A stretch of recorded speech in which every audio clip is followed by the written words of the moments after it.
আসসালামু আলাইকুম বন্ধুরা, সবাই কেমন আছেন? আজ আমি আপনাদের সাথে কাচকি মাছের রেসিপি শেয়ার করব।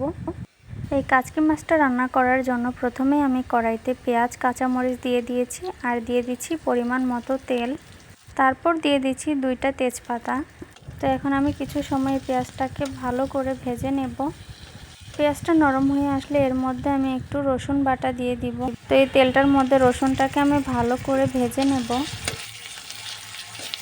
রসুনটা ভালো করে ভেজে নেওয়ার পর তারপর আমি এর মধ্যে দিয়ে দিব মরিচের গুঁড়া, তারপর দিয়ে দিব ধনিয়ার গুঁড়া, তারপর দিয়ে দিব হলুদের গুঁড়া। তো আমি এখন মশলাগুলোকে ভালো করে মিশিয়ে ভেজে নেব। তারপর দিয়ে দিব সামান্য পানি এই মশলাগুলোকে কষানোর জন্য। তো পানিটা দিয়ে দেওয়ার পর কিছু সময় নেড়ে তারপর আমি এটার মধ্যে দিয়ে দিব পরিমাণ মতো জিরার গুঁড়া। এই কাচকি মাছের তরকারিতে জিরার গুঁড়াটা কিন্তু খুব ভালো লাগে। তারপর দিয়ে দিচ্ছি লবণ। তো এখন আমি সবগুলো মশলা একসাথে ভালো করে কষিয়ে নেব। মশলাটা যতক্ষণ না পর্যন্ত তেলটা উপরে উঠে আসবে ততক্ষণ পর্যন্ত আমি মশলাগুলোকে কষাতে থাকবো। তো মশলাটা যখন কষানো হয়ে আসবে তার মধ্যে আমি এই মাছগুলোকে দিয়ে এই মশলাগুলো এই মাছটার গায়ে ভালো করে মাখিয়ে নেব উল্টে পাল্টে। এভাবে কাচকি মাছ রান্না করলে কিন্তু খুব স্বাদ হয়। তো আমি মশলাটাকে ভালো করে মাখিয়ে নিয়েছি এই মাছগুলোর সাথে।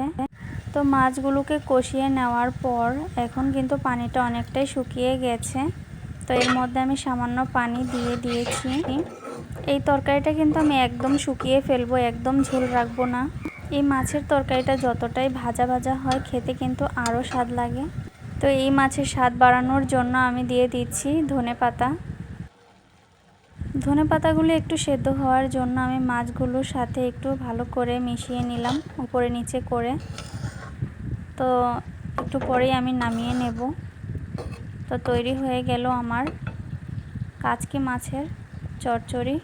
তো বন্ধুরা, আপনারাও চাইলে কিন্তু বাসায় এভাবে কাচকি মাছের চচ্চড়ি রান্না করতে পারেন, খুব স্বাদ লাগে এভাবে রান্না করলে। তো আমার এই রেসিপিটি আপনাদের কাছে কেমন লেগেছে অবশ্যই কমেন্ট করে জানাবেন। আসসালামু আলাইকুম।